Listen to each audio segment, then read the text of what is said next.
It was a sunny morning when I received the letter from the Homeowners Association, HOA, a legal notice demanding that I tear down my cabin. It was a stunningly aggressive move. The HOA had been trying to make life miserable for me ever since. I bought the land a few years ago.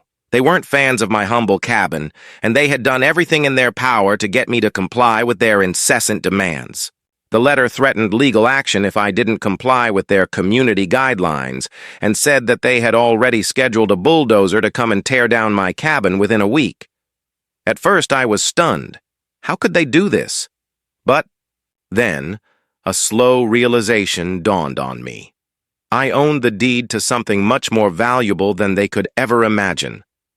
I had purchased the deed to their $7 million clubhouse, the very building where they held all their meetings and exerted their control over the community. The clubhouse was the backbone of the HOA's power, and without it, they would lose their grip on the entire neighborhood. It wasn't something I had planned to use against them, but now, with my cabin on the line, I realized I had the leverage to turn the tables. I had never told anyone about the deed, keeping it under wraps as a personal victory, a silent symbol of my autonomy. But now it was my secret weapon. Armed with the knowledge that I held control over the HOA's most valuable asset, I decided to take action. I reached out to my lawyer, and together we began crafting a counterclaim.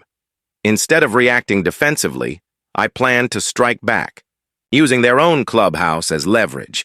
If they wanted to bulldoze my cabin, I would shut down their precious clubhouse and expose their illegal dealings with the property.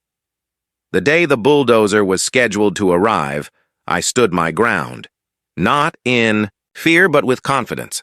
As the heavy machinery rolled toward my cabin, I sent the HOA a final, firm letter, threatening to revoke access to the clubhouse unless they halted their plans. The fear in their voices when they called me was priceless. They quickly realized that their authority over the neighborhood could crumble in an instant. They had no choice but to back down.